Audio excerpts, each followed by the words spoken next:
The free hit সেগমেন্টে যে জায়গায় আপনাদের কথা আপনাদের মন্তব্য আমরা একটু পড়ে দেখতে চাই। আজকে যেহেতু বড় দুইটা ম্যাচ আছে ফলে বেশ কিছু দারুণ কমেন্টও নিশ্চয়ই আমরা পাবো। সাকিব আল হাসান বাপ্পি প্রথমে কমেন্ট করেছেন, তিনি বলছেন যে আমার কাছে মনে হয় রংপুর কাপ নেবে, কারণ আগের সিজনে বরিশালও কিন্তু এলিমিনেটর খেলেছিল, তারপর তারা চ্যাম্পিয়ন। এক্স্যাক্টলি, তারা বরিশালও 4 নম্বরে থেকে তারা কোয়ালিফাই করেছিল এবং সেই জায়গা থেকে তারা কাপ জিতেছিল টানা 3টা ম্যাচ জিতে। ফরচুন বরিশাল আসলে 4 নাম্বার টিম হওয়ার টিমও না, আমার কাছে মনে হয়েছে এটা টি-20 খেলার মজাই এটা, যে টপ টিমগুলো হয়তো বা নিচে নেমে যেতে পারে বা নিচের টিমগুলো উপরে উঠে যেতে পারে, যেটা আমরা আইপিএল বা বিগ ব্যাশ এসব জায়গায় দেখে থাকি। একদম অপ্রতিরোধ ফেভারিট প্রতি সিজনে একই টিম থাকবে, এটা হওয়ার কথা না। তো যাই হোক, পরে কমেন্টে যাব। সানজিদা আক্তার মিতু, তিনি বলছেন স্ক্রিনশট নিয়ে রাখেন, ইনশাআল্লাহ কাপ এবার বরিশাল নেবে এবং আমরা আশাবাদী যে ওপেনিংয়ে শান্ত আর তামিম ইকবাল খান খেলবে। হ্যাঁ, নাজমুল হাসান শান্ত, তাকে কি বলবো, ব্রেক দেওয়া হচ্ছে নাকি আসলে বেঞ্চে রাখা হচ্ছে জানি না। কম্বিনেশন পারছেন না তিনি, আসলে বরিশালের মতো টিমের এটাই হওয়ার কথা। আসলে এত এত দেখুন, আপনি টিম সাজানোর সময় একটা ফ্র্যাঞ্চাইজি লিগ আপনি পরিচালনা করছেন, আপনার একটা টিম আছে, আপনি ভাববেন না কি ন্যাশনাল টিমের ক্যাপ্টেন না কে কি করছে না করছে, কার কত বড় নাম, আপনার কাছে পারফরমেন্সটাই ম্যাটার করে। এক্স্যাক্টলি, মানে সিকিউর প্লেস বলে কিছু নেই। সাকিব আল হাসানের মতো প্লেয়ারও পুরো আইপিএল বেঞ্চে বসে কাটিয়েছেন। মুস্তাফিজুর রহমানও সব ম্যাচে অটো চয়েস ছিলেন না চেন্নাইয়ে, এত ভালো খেলার পরেও। তো এটা প্রমাণ করে যে আপনার মিক্স ম্যাচ করেই খেলাতে হবে। পরের কমেন্টে যেতেছে এমডি বুলবুল, তিনি কমেন্ট করেছেন, ভাই এখন রাজশাহী দলের টাকা পরিশোধ করলেই কি ওই দল অন্য কেউ পাবে, মানে অন্য কেউ মালিক হবে? ওকে, পরিশোধ করলে মালিক হবে নাকি পরিশোধ না করলে মালিক হবে সেটা আসলে আমাদের জ্ঞানের মধ্যে নেই। কিন্তু দেখুন, দুর্বার রাজশাহী যেভাবে করে দলটা পরিচালনা করেছে, আপনাকে মনে হয় যে এই দলটাকে পরের বারও সুযোগ দেওয়া উচিত হবে? আমরা আসলে ট্রায়াল অ্যান্ড এররের মধ্যে দিয়ে যাচ্ছি, ঠিক আছে, কিন্তু কতবার আপনি ট্রায়াল অ্যান্ড এরর, বারবারই আপনি জেনে শুনে ভুল তো করবেন না। দেশের আসলে যেখানে মান সম্মান জড়িত, দুর্বার রাজশাহী আমরা আশা করব দ্রুততম সময়ে ক্লিয়ার আউট করবেন পেমেন্টগুলো। আমি পার্সোনালি মনে করি না যে এই ফ্র্যাঞ্চাইজিটা এই মালিকানায় থাকা উচিত বলে। এক্স্যাক্টলি, এবং সেই জায়গায় নতুন নিশ্চয়ই কোনো এবার যেহেতু একটা এক্সট্রা অর্ডিনারি সিচুয়েশন ছিল, ফলে ফ্র্যাঞ্চাইজি পেতেও বিসিবিকে বেগ পোহাতে হয়েছে কিছু কিছু জায়গায়, সেই জায়গাটা হয়তো তাদের অনেক কিছু স্যাক্রিফাইস করতে হয়েছে, ফলে আগামীবার নিশ্চয়ই সেই সমস্যা থাকবে না। পরের কমেন্টে যাব। এজে সাবমিট, তিনি বলছেন অভিষেক শর্মার মতো বাংলাদেশের ইয়াং প্লেয়াররাও একসময় রেকর্ডের ফুলঝুরিতে মেতে উঠবে। আশা করা ভালো, আশা রাখা ভালো, আমরা আশায় বাঁচি। এবং আমার কাছে মনে হয় অভিষেক শর্মা কেন, এর চেয়ে বেটারও করতে পারে বাংলাদেশের ইয়াং প্লেয়াররা, সেই ক্যালিবার তাদের আছে। কিন্তু আমাদের যেটা হয় যে শুরুটা অনেক একদম এক্সাইটিং হয়, অনেক মাথায় আমরা সারা দেশ দুনিয়া, তারপর গিয়ে আবার আস্তে আস্তে যখন একটা ফেম চলে আসে, যশ চলে আসে, খ্যাতি চলে আসে, তখন সেই খ্যাতির বিড়ম্বনায় আমাদের দেশের ইয়াং প্লেয়াররা পড়ে যায়। নাহলে দেখুন, তৌহিদ হৃদয় 2 বিপিএল আগে তিনি যে জায়গায় ছিলেন, এখন এইবারের বিপিএল এসে কিন্তু তিনি আসলে নিজের নামের প্রতি সুবিচারটা সেভাবে করতে পারলেন না। জানি না চ্যাম্পিয়ন্স ট্রফিতে তার জন্য আমাদের শুভকামনা থাকবে, কিন্তু ওভারঅল আমার মনে হয় আমাদের দেশের ক্রিকেটে এটা একটা সমস্যা যে আমরা হয়তো নার্চার করতে পারি না প্রপারলি। সেই জায়গাতে পরের কমেন্টে যাই। এমডি মাঝারুল ইসলাম কমেন্ট করেছেন যে বাংলাদেশ জাতীয় দলের ক্যাপ্টেন ডাগ আউটে বসে থাকে, এটা কি প্রমাণ করে না বিসিবি ক্যাপ্টেন সিলেকশনে সঠিক সিদ্ধান্ত নিতে পারেনি? এটা হয়তো বা একটা জায়গায় আপনি বলতে পারেন যে টি-20 ক্রিকেটে আসলে যখন একজন ক্যাপ্টেন সেভাবে পারফর্ম করছেন না রেগুলারলি, ফলে তিনি তার আসলে ক্যাপ্টেন্সির ভারটা এই জায়গায় আসলে বিসিবিকে নানা রকম চাপেও পড়তে হয়েছে, কারণ কে আসলে ক্যাপ্টেন্সিটা করবে এমন লোক আসলে খুঁজে পাওয়া যাচ্ছিল না একটা সময় যখন সাকিব চলে গেলেন সেই জায়গাটা থেকে। ফলে সেই জায়গাটা থেকে বাধ্য হয়ে একরকম টি-20তেও বা 3 ফরম্যাটের ক্রিকেটে আসলে শান্তকে ক্যাপ্টেন্সি দেওয়া। তো আমার সময় চ্যাম্পিয়ন্স ট্রফির পরে আসলে এই জায়গাটাতে কিছু পরিবর্তন আসবে। পরের কমেন্ট যিনি করেছেন স্বপ্নদ্বীপের রাজকুমার, আজকের ডু অর ডাই ম্যাচের ক্লাব হাউসের 4টি টিকিট আছে, কারো লাগলে ইনবক্স করেন।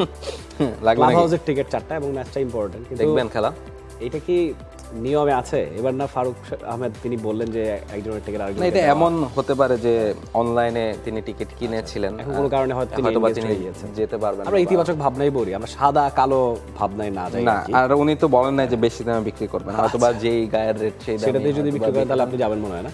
না, আমি তো যাব, ম্যাচটা কভার করতে যাইতে হবে, ফলে টিকিট লাগে না। ভালো লাগলে আপনারা ওই কি স্বপ্নদ্বীপের রাজকুমারের সাথে যোগাযোগ করতে পারেন, সেটাই আর কি। হ্যাঁ, পরের কমেন্টে যে অভিচন্দ্র, তিনি কমেন্ট করেছেন আমরা নিয়মিত 250-60 রানে পৌঁছানোর চেষ্টা করতে চাই।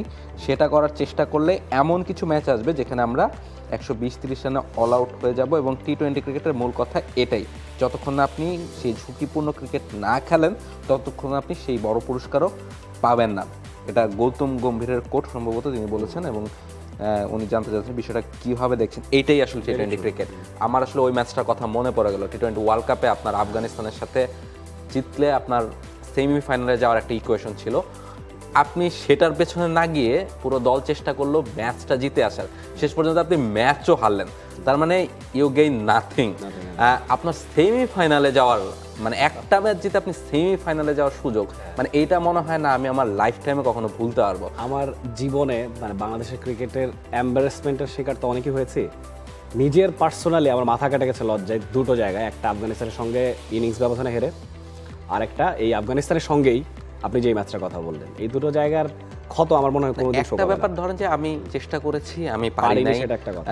মাঠের ক্রিকেটে আমি হয়তো বা আয়ারল্যান্ডের সাথেও ধরেন টেস্টে ইনিংস ব্যবধানে হারলাম, হারতেই পারি, সেটা আমার কাছে। কিন্তু চিন্তা, আপনার অ্যাপ্রোচ কেন এমন হবে? আপনি কেন চাইবেন না সেমিফাইনালে যেতে? ওই ম্যাচটা জিতলে আপনার কি উদ্ধার হতো?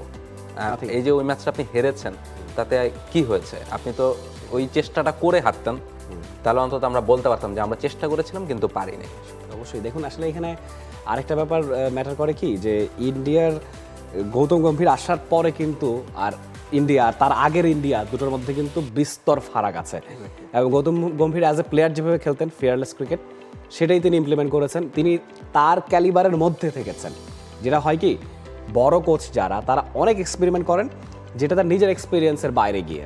গৌতম গম্ভীর সেটা একদমই করেননি, এবং যে যেভাবে করে খেলে, যার যেটা বেস্ট রোল সেটা তিনি করতে পারেন। এবং ঠোঁটকাটা স্বভাবের মানুষ তো, স্ট্রেট ফরওয়ার্ড, তিনি সোজাসাপটা বলেও দেন। তিনি, তার কাছে দিন শেষে ম্যাটার করে টিম ইন্ডিয়া। এখানে আপনি অন্য কোনো 19, 20, 17, 18 ভাবতেই পারবেন না। তো অ্যাজ এ কোচ আমার কাছে মনে হয় Gautam Gambhir he is even better, player হিসেবে যাচ্ছেন তার চেয়েও বেটার আমার কাছে মনে হয়।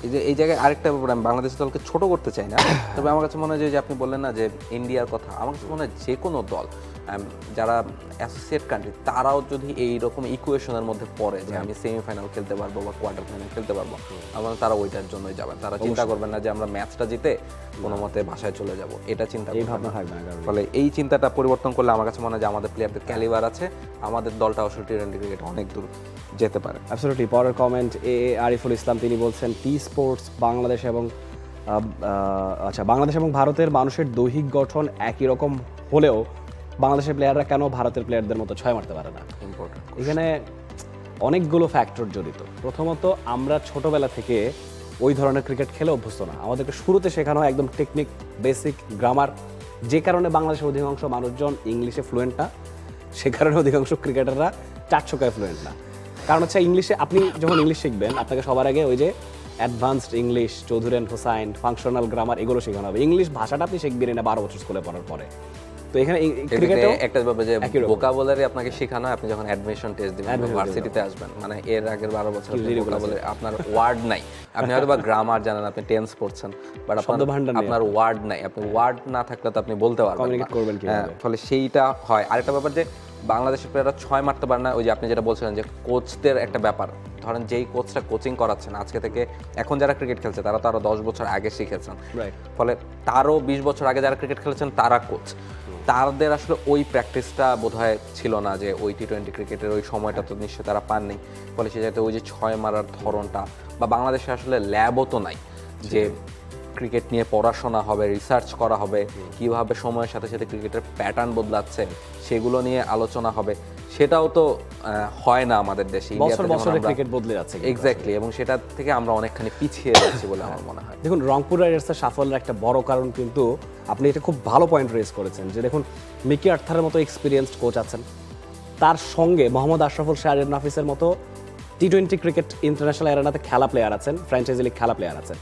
তো যে কারণে না ওই ব্যালেন্সটা আছে, যে এক্সপিরিয়েন্সেরও দরকার আছে, কিন্তু ইয়াং প্লেয়ারদেরকে সামলাতে হলে, আপনার তাদের মেন্টালিটি বুঝতে হলে আপনাকে ইয়াং কোচ দরকার। মোহাম্মদ রফিকও দেখেন খুব অ্যাটাকিং প্লেয়ার। অবশ্যই মোহাম্মদ রফিক কখনোই, তিনি ভাই টি-20 ক্রিকেট যদি আর 10টা বছর আগে আসতো he might be the one of the best allrounders in টি20। এক্স্যাক্টলি, এবং তিনি যেভাবে ব্যাটটা ঘোরাতে পারতেন এবং বল হাতে তো কথাই নেই অবশ্যই। ফলে সেই জায়গা থেকে পরের কমেন্ট রাহুল। পরের কমেন্টে যাই। হায়দার আলী ভুইয়া ফাহাদ তিনি কমেন্ট করেছেন অভিষেক শর্মার one man army type innings নিয়ে কিছু বলেন।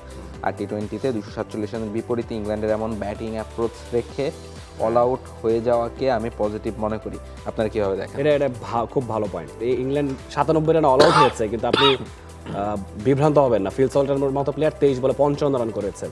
তিনি যদি ভাবতেন যে এটা সম্মানজনক হার নিয়ে আসি, এক্স্যাক্টলি, তাহলে তিনি হয়তো বা 47 বলে 58 রান করতেন। ঠিক আছে, তো সেটা কোনো কাজে লাগতো না। এবং আপনার কাছে দিন শেষে এখানে তো মানে আপনি নেট রান রেট হিসাব করবেন না, টেবিল হিসাব, পয়েন্ট হিসাব করবেন না, এটা একটা সিরিজ বাইরে। এক্স্যাক্টলি, আমার মতে টুর্নামেন্টও হিসাব করা উচিত। আমার টুর্নামেন্ট আমার মনে হয় এটা যদি ইংল্যান্ড ইন্ডিয়া যদি ধরেন ওয়ার্ল্ড কাপের ম্যাচ হতো এভাবেই খেলতো, কারণ ওদের অ্যাপ্রোচই এটা খেলার। অ্যাবসলিউটলি।